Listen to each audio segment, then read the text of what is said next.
Hi, my name is Denise Reagan. This is Horticulture Corner, Farm to Fork with Ashantae Green. I'm Denise Reagan. I'm the Executive Director of the Garden Club, and I'm here with my colleague, Jill Zarletta, our Marketing and Membership Manager. A couple of other people I'd like to introduce you to. Mike Hawkins behind me is running the bar, and he's our event ambassador for the evening. And Kathy Gray, who's there at check-in, is one of our board members, and she is our recording secretary who is helping record your presence here tonight. So thank you to all of them. I'd like to thank the Jesse Ball DuPont Fund for their generous grant that helps us put on programs like this, especially hybrid programs, which allow us to do it for you in person and for you at home on Zoom, and then to record them and provide them on our blog afterward. I'd also like to thank the co-chairs of the Horticulture Corner series, Mika Hardison and Susan Painter, who have worked hard to bring us great programs throughout the year. And I'd like to tell you about a couple of the ones that are coming up.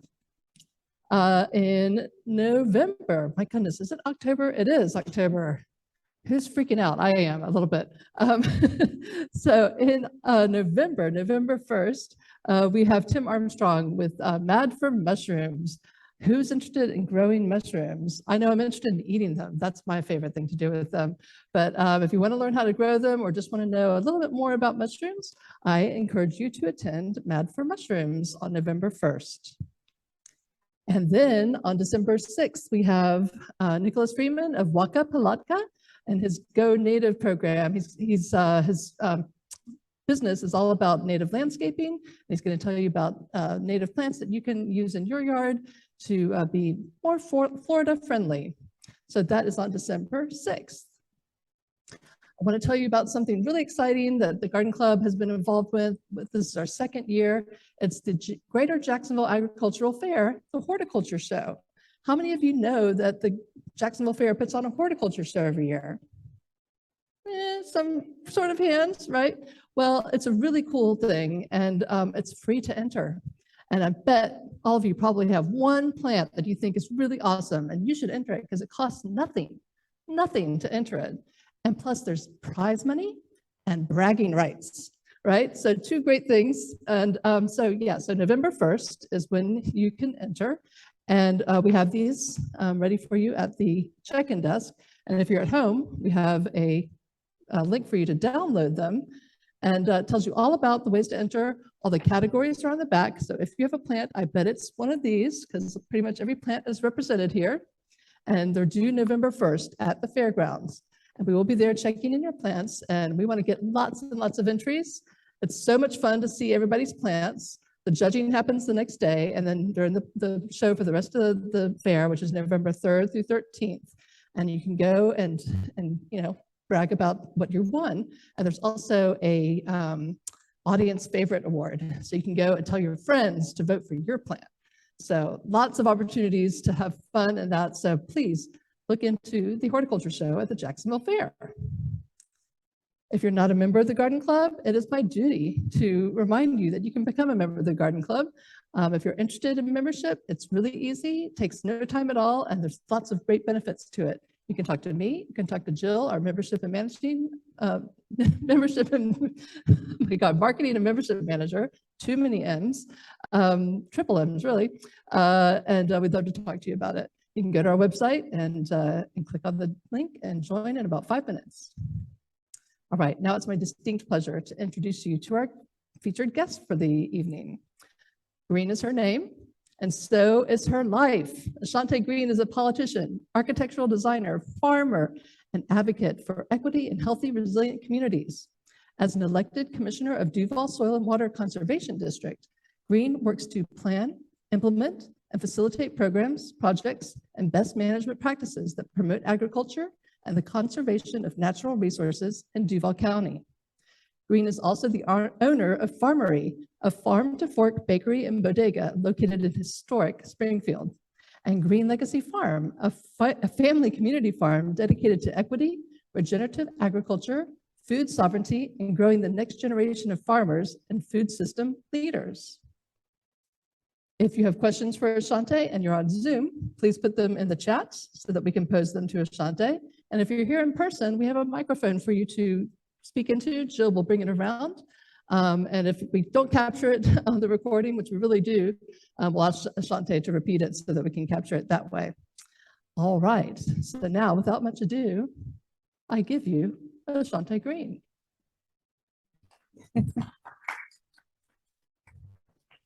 Thank you so much. How's everybody doing?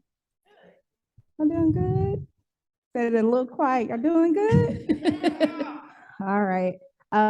Like she said, I am Ashantae Green, and I'm so excited to be here talking about something that's near and dear to my heart. Like she said, green is my last name, it's my life, and literally my wardrobe is all green.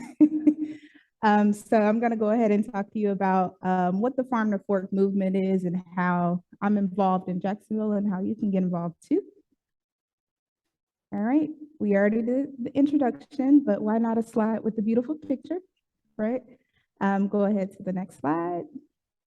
All right, so some of you may be wondering what the Farm to Fork movement is. Is it a fad? Is it just a term? In reality, Farm to Fork or Farm to Table came, the first citing of the word was actually, the phrase was actually in the 60s. So Farm to Fork is more than just a fad, it's a movement.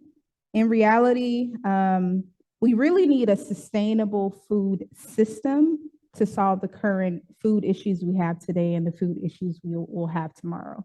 When the pandemic hit, we saw food scarcity. Not only were people fighting for toilet paper in the grocery store, the shelves were bare. So the Farm to Fork movement is a way to make sure that we are having food resilience. So in reality, the Farm to Fork movement is defined as a social movement where consumers, which is everyone, as well as restaurants, are very intentional about how they source their ingredients directly from local farmers. This leads to more small businesses supported, as well as supporting the environment, less carbon in the air, and more nutritious foods consumed. Next slide. So when we talk about the Farm to Fork movement, it's the circular system. When we talk about sustainability, it's regenerative. It's the same thing with the Farm to Fork movement. And it starts in the pink area. We're gonna look, go around like a clock. So that's sustainable food production. So when you first think about sustainable food production, one of the first things that would come to mind is organic food. Any of you guys heard of organic food? I'm pretty sure we have. But sustainable food production goes further than just thinking about the way we grow it. It's thinking about making sure that there is enough quantities of food being produced. So that's sustainable food production by way of small farms, sustainable food production by way of industrial farms, sustainable food production by way of in our backyards. So it's making sure that when we're talking about how food is produced, that we have enough of it and the practices that are used are sustainable. Aside from organic, growing organically, there's a lot of other ways we can be sustainable when it comes to growing food. Literally diversity. When you're growing food, if you were to come to my farm, you'll notice that we're not just growing one thing. We grow tons of varieties of fruits and vegetables that create an ecosystem to where wildlife can thrive and the plants can sustain because of the diversity in there. We don't use any pesticides. Although we aren't certified organic, we grow in a way that is sustainable. So we don't spray any harmful pesticides, and we pretty much let nature take its course. And when it comes to sustainable production of food, we're very mindful of our water. And we make sure that we're growing the right thing in the right place at the right time. I like to say I'm not the most rebellious farmer because I follow the rules. Oftentimes when I talk to people, they say, hey, I don't have a green thumb. My first question is, are you being rebellious? Are you growing things out of season? Is your soil quality not to the point to where it can maintain moisture and produce great plants? So when you're talking about sustainable food production, it's looking at production as a whole, making sure that we have enough diversity and making sure that you're growing in a sustainable way, even if it's not certified organic. The next part of the food to farm to fork circle is sustainable food processing and distribution. After we grow the food, we have to process it. A lot of us that go to the grocery store directly for food, you just see it in that state. Oftentimes, you don't think about literally every single step it takes to get it to the grocery shelves. So when myself as a farmer, we literally take it from seed all the way to the supper. So it's literally producing it, then harvesting. So making sure that we're very sustainable when it comes to harvesting at the right time. Making sure that the way we harvest, that we are storing things in the right temperature. And then from that point, after we harvest it, the way we process food, some produce is delivered in a state to where it's just like an apple. Whereas if we're turning it into some amazing preserves, it's a processing process that goes into that. Then we talk about distribution. The farm to fork model, if we're intentional about consuming directly from farmers, the distribution is not as harsh. So oftentimes when you go to the grocery stores, you see the little labels and you may see oranges from another country. Think about the journey of that orange. It grew on a farm, say, in Guatemala. It literally was stored somewhere. It was harvested, stored somewhere, put on a truck, maybe put in a refrigerator, then put on a boat or plane if it's fancy, and then brought here, then stored again, then put on a truck, and then made its way to the shelves of the grocery store. Thinking about the distribution of that process is when we talk about the health benefits. The longer it takes for consumption, from seed to consumption, from harvest to consumption, you start to lose nutrients. So literally that orange that might have been grown in Guatemala, as opposed to an orange that was grown in Florida, say South Florida, has so much more nutrients because the distance it had to travel is a lot shorter. Does that make sense? And when we also talk about distribution, we're going to talk a little bit more about the environmental impacts. As we know, any method of travel produces more carbon in the air. So with the farm to fork model, literally the shorter something has to travel, the less carbon in the air. It's very simple math. The next part of the circle there is sustainable food consumption. I know you guys might be thinking about, how can I be sustainable when I consume food? Everybody eats it the right way, the same way, right? But in reality, we're talking about making sure that the way we're consuming food is intentional. So it's also talking about getting it directly from a farmer if possible. In reality, our goal should be to try to supplement our meals at least 20% from a local farmer if possible.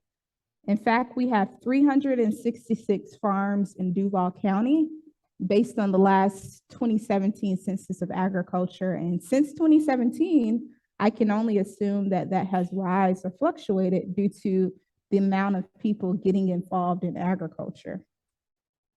The last piece of that circle there is food loss and waste prevention. That kind of goes back to the other one. Being sustainable with food consumption, you want to put the food on your plate that you're going to eat. I remember when I was a little girl, my mom was like, hey, you're not going to eat all of that. Just get what you're going to eat. It's not necessarily only given the fact that, you know, she paid for it and I didn't, but it becomes wasteful. So just being very conscious about your consumption will also help with food loss, food waste prevention. The next slide, when I talk more about the environment, is going to go into that a little bit deeper. All right, next slide. All right, so as we know, I am the queen of green. I am always going to be the one to give you those environmental facts. When we talk about the environmental impacts of the way our food is produced, the way our food is consumed, the way our food is wasted, it really pulls at my heartstrings, given the fact that we have a 20%, I'm sure the numbers have fluctuated since I made this presentation, but a 20% food insecurity rate in our area. What that means is 20% of our residents don't have access to fresh fruits and vegetables. 20%, that's 20% of children. Being that agriculture is our leading economic driver in the state of Florida, that does not make sense to me. But unfortunately, that is the fact. And with that being said, one of the leading causes of death in our nation is diet related. It's literally exacerbated by the fact that people don't have access to fresh fruits and vegetables, or the fact that we don't have a sustainable, equitable food system in place. Leading back to food waste, food is the single largest category of material placed in municipal landfills. Food produces the most methane gas in landfills. Billions of pounds of perfectly good food goes to waste every single year. So that's a little sad. However, there is solutions that we can all be a part of. Next slide. So now we can talk a little bit about sustainable action. With the farm to fork model, not only is it about being intentional about sourcing directly from farmers and growing on our own, becoming urban farmers, it's about building community food resilience.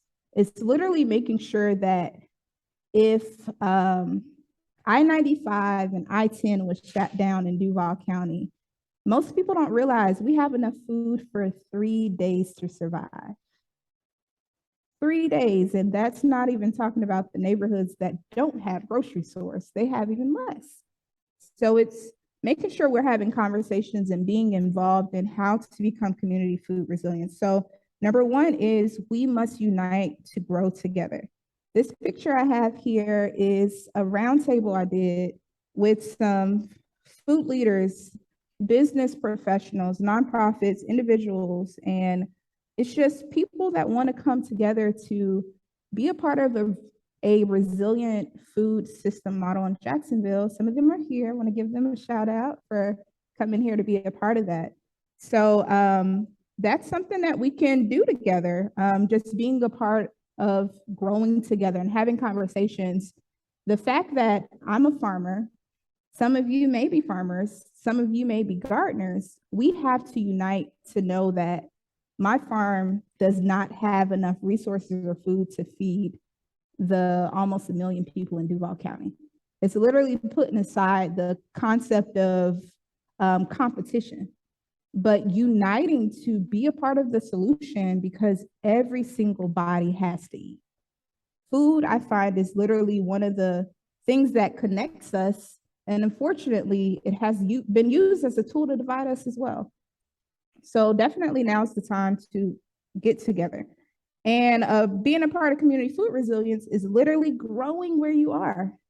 I literally tell people, although soil contamination is an issue we also have here in Duval County and all around, I encourage you to grow where you are, whether it's at home, in your kitchen window, get some herbs going. If you have a balcony, container gardening is literally one of my favorite things to do. You can do that with a 5-gallon bucket, or even at work or in your community. We have so many unused parcels of land, being that Jacksonville is the largest city land-wise. We're so proud of that, but we should literally be the most food resilient place as well, being that we have all of those resources. And last but not least, I want to share with you guys, we're doing a Growing Green Challenge, where we're encouraging at least 100 people, if not 1,000 people, if not 10,000 people in Duval County to just grow one thing this year. We are in prime peak growing season, being that it's fall, and we should really all get growing. Grow one thing. Yeah, we can do that. All right, next slide. So I talked a lot about just the farm to fork movement. It's not a very complex thing, but I'm going to bring it down to local, how myself and my companies are a part of that and the work we're doing in the community. So as she shared, Green Legacy Farm, we're a family community farm, and we invite people to grow with us. Not only do we provide amazing quality produce, but we are a curator of education and community space. Next page. These are just some pictures of the farm. We're located at Juicy Roots Farm Collective. It's a 10-acre farm, and it's off-grid. It's has a huge solar array. It's on well water, and literally we have people of all ages, all ethnicities, come grow with us. The youngest we've had on the farm, I want to say, may have been 12 months. And believe it or not, she was really helpful. So we definitely invite you guys to come grow with us and be a part of this movement. Next slide. Being that I just invited you guys, this is our next event. This Saturday at 9 a.m., we're doing a community farm day. At least once a month, we open the farm up to community farm days. This Saturday, being that Hurricane Ian decided to make an appearance, we will be focused on doing some cleanup. The farm took a little hit with the hurricane, and it literally forced the end of our season. We love summer so much. We were really trying to push that okra and those peppers as long as we can, but we are literally starting fresh on Saturday. So I encourage you guys to go to greenlegacyfarm.com to register for this. We have limited space. So if you're interested in that, register or just fill out the form at the bottom of the website to be notified of the next event. Go ahead to the next slide. And since we're talking about farm to fork, I'm so excited to share with you guys about FARMERY. FARMERY Bakery and Bodega is located at 1303 North Main Street, Suite 107B, next to Uptown Kitchen, and it's literally a labor of love. It was created pretty much as an answer to food insecurity. We decided to open FARMERY in the Springfield area, which is literally next door to the community I grew up in out east. Springfield and East Side, believe it or not, is a food desert. There is not grocery stores, full service grocery stores within a close enough radius to be considered food secure. So we opened FARMERY Bakery and Bodega with my mom, Andrea, who's back there getting ready for you guys. And it's literally a farm to fork bakery and bodega. Not only can you find produce from Green Legacy Farm, but you can also find produce from other local farmers. We also have prepared meals, drinks. I heard our lemonade is the best in town. Come try for yourself. But we also have amazing desserts. I'm the farmer. My mom is the chef. She's been a chef and award-winning pastry chef for over 24 years. She used to be the assistant pastry chef for the Jaguars, as well as Cafe Carman, if any of you are old enough to remember that restaurant. But FARMERY is also a community space. We like to bring equity to the community, so we also accept EBT, and we like to make our products as fresh as possible and accessible. Next page is some beautiful pictures of our things, which we have some of that available for purchase at the back table as well. Next slide. Before we go on, can you describe what some of these sure, delightful things are? Yeah, so in the left corner, we have some of our prepared meals. Today, we actually have our lamb chop meal, We also have a lot of meals inspired by our great grandmother, some of those Southern meals, also inspired by our Gullah Geechee culture. So we do have some stuffed bell peppers with Hoppin' John. Any of you guys know what Hoppin' John's is? Yep, so it's a seasoned rice with black eyed peas and vegetables. And that's also a great point, because oftentimes when people think about food and Southern food, people don't oftentimes think about the health benefits that can be found in Southern food. In reality, it's not necessarily the food that's unhealthy, it's the preparation. The way we approach food, it's letting the produce be the star, but letting the culture shine as well. So when it comes to our Hoppin' Johns, it's very fresh, harvested black-eyed peas from our farm, peppers from our farm, and you can literally taste the difference. Next up, we have our farm to fork salads. We do a lot of catering. We're the catering partner for some of the hospitals and Blue Zones and some of those other organizations. And then last but not least, when people come into FARMERY, they literally stop at the pastry case and they're like, oh, I'm like, the healthy stuff is over there. But we have some of the most amazing desserts. We have Southern Pound Cake. Today we have hazelnut cake, our triple chocolate cake, and a lot of different dessert bars, even down to that Southern lemon bar. Do you guys remember your grandmother making lemon bars? Yeah, we have that as well. Delicious. Thank you. You're welcome.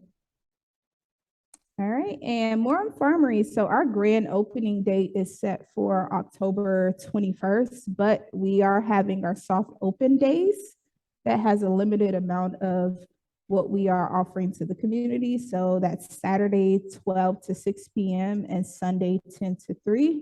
Please come visit us. We would love to see you guys. Next slide. All right, like I said before, we do offer catering. If you go to our website, farmeryjacks.com, you can see the catering form. And literally, we curate menus that fit any diet and any budget. So if you have an event coming up, we would love to provide a farm to fork alternative that supports a small business and provides nutritious food. Next slide. And this is my contact information. If you guys want to snap a picture of that, I love to talk, as you guys can see. Feel free to reach out to us via email or to our website.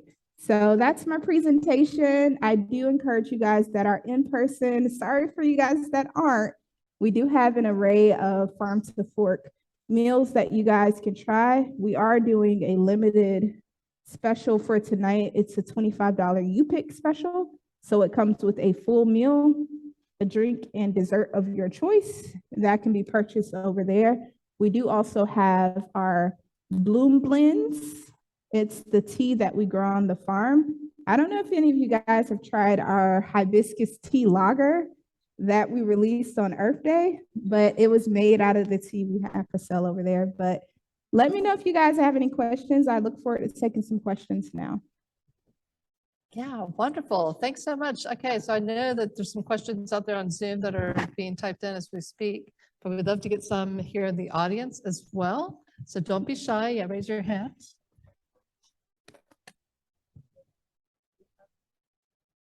No worries. I bought a raised planter several years ago, and everything that I grew okra and I grew peppers and I had some garlic. The ants attacked everything, and all I could put on it was cinnamon, and it didn't seem to deter them. What could I use to keep rid of the ants, because they were everywhere? That was literally what I was going to tell you to do, is put cinnamon on it. That's literally also an issue we have on the farm. Those ants are very ferocious, and I don't know if it's specific ants that have developed a resistance to cinnamon, but it seems to work for us. I'll definitely get back to you if I find some more solutions. Oh, ants love okra. Yeah, what I normally do too is I like to plant a lot more than what I need in different places. Oftentimes, certain plants become offered up, kind of like a Hunger Games situation, because if oftentimes pests, they attack weak plants. So I noticed even at the farm, some areas of okra may be infested with ants, whereas others aren't.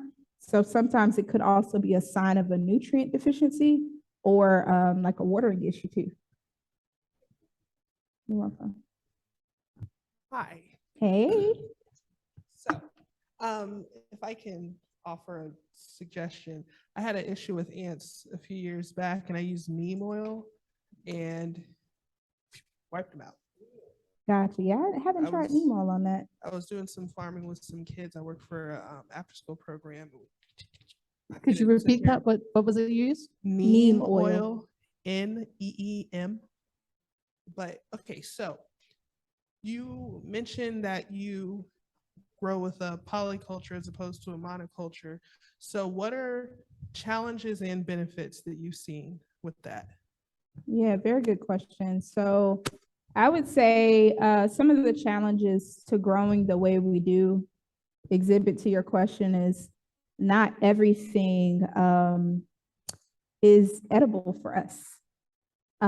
Being that I'm not one of those farmers that expect to get 100% of my crop, being that we grow the way we do with nature, some of the things are literally for nature. Some of the other benefits I find is that we have such a healthier crop. We did try, in the past, growing literally, the traditional way with the beautiful rows of all lettuce here. It's pretty, but it's not practical. Some of the downsides I would say is I have to kind of walk around and find stuff. Sometimes I put a little bit here, a little bit on the other side of the farm. So when harvesting for efficiency's sake, I can't literally just go down one row and just harvest all of the same crop. I may have to harvest some here and harvest some there.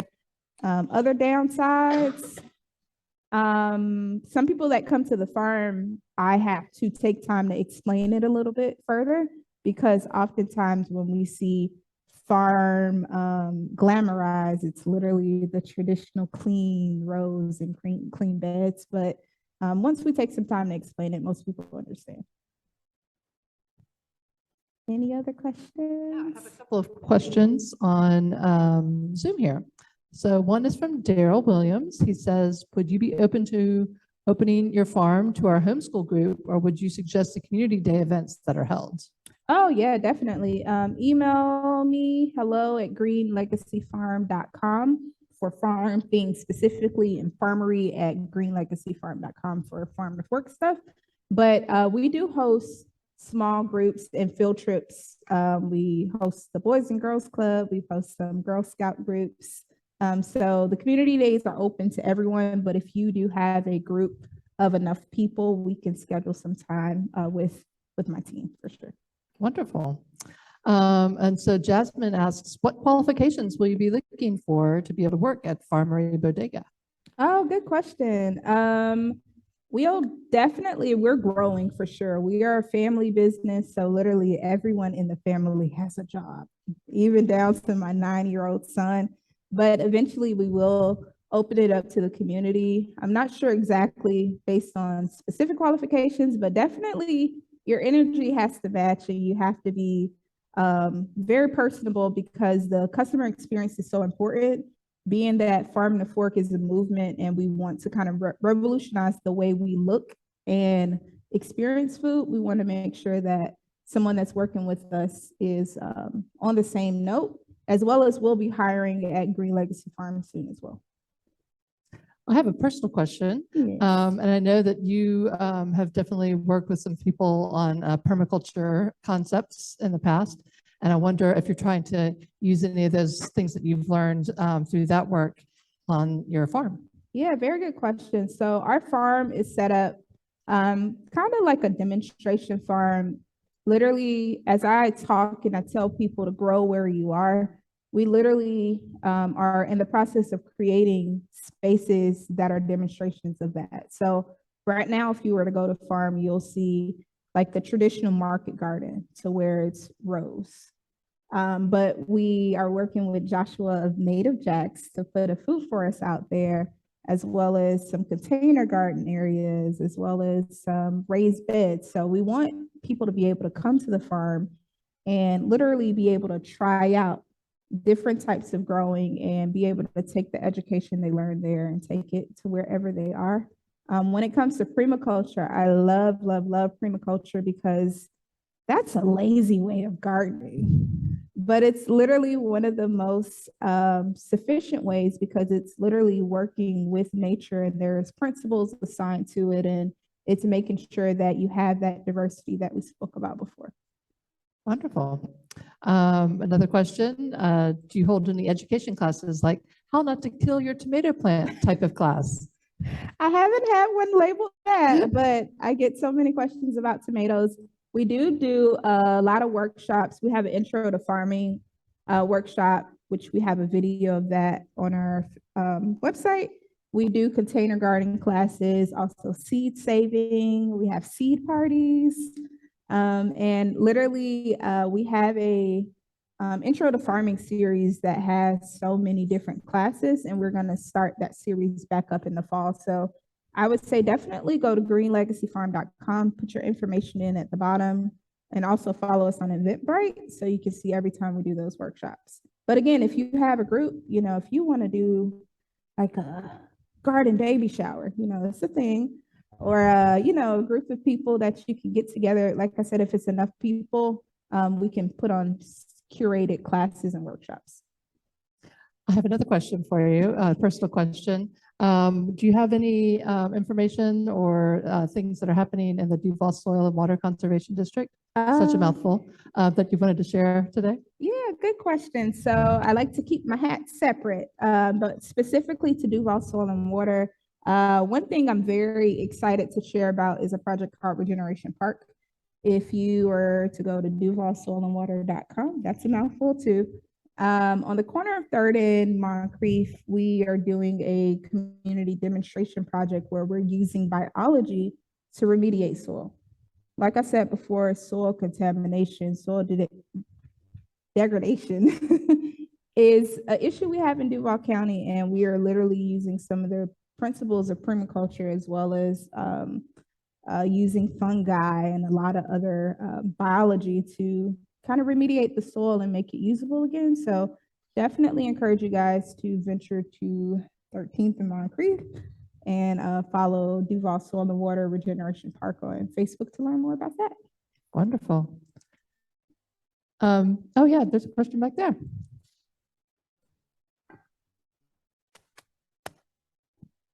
Question. Do you have or know of any resources for new farmers or new gardeners or just landowners that would want to get involved and maybe just kind of don't know where to start? Like if I have a piece of land and I can say, hey, Ashantae, could you come help me? Yeah, good question. So when it comes to new farmers and gardeners, like I said, I encourage people to grow where you are. So first thing I would say is evaluate where you are and look at where you want to be. So if you're a backyard gardener and you have maybe 12 square feet of gardening space, I definitely encourage you to look at the resources on our farm, as well as Nathan, Man in Overalls is an amazing resource for education. Literally coming out to a community farm day, starting there, as well as looking at some of the free resources. If you go to greenlegacyfarm.com, we do have a North Florida growing guide. It literally tells you what to grow in every season, when to grow it, how to deal with pests and so on and so forth. But if you are looking into becoming a farmer, producing crops, and you have land, the first step I would say is to go to the Farm Service Agency or connect with the USDA. They have a Beginning Farmers and Ranchers resource program, to where they kind of talk you through the steps of get started, whereas getting your farm and track number, loans that might be available. There's also a nonprofit organization by the name of Wealth Watchers. and they have direct contracts and resources with the USDA. So I would say definitely reach out to them because they literally walk farmers through how to get resources. I know when Hurricane Ian hit and even Irma before, being that if you're a farmer and you have a farm and track number and you're registered with the USDA, there is insurance available for you immediately. So I would say definitely get your records established with Farm Service Agency and reach out to local organizations that can support you further. You're welcome. That's great advice. And I would mention that the Duval County Extension Office, Oh, yeah, UFIFS, of is another great course. resource. And I mean, they're literally a phone call, away because they have Master Gardeners. Master Gardeners. Thank you Yeah. for coming in with that. Who answer the phone, and no question is too crazy, too stupid. Like they've heard them all, and they want to help. Yeah, and my office is actually located in the Extension office. I don't even know. I didn't think of that. Another question? Do you incorporate any animals into your farm? Oh, good question. So on the farm, we used to have goats, but they are crazy. Yeah, everyone's into goat yoga. They glamorize it. But we do have chickens, and chickens are literally one of the best ways of, they kind of scratch up the ground and they help prepare the area. But at this time, just chickens. We do dream of more. Oh, listen, yes. All right. Any other questions in the audience? Everybody wants to go get some food, I can tell. All right. Can I have a big round of applause for Ashantae? Thank you so much. I'm going to put her information back here on the screen. So if you didn't catch it before, please contact her. Ashantae has been a great friend to the Garden Club for the last couple of years, and really love everything that comes from Ashantae. Yeah, so please get in touch with greenlegacyfarm.com or hello@greenlegacyfarm.com.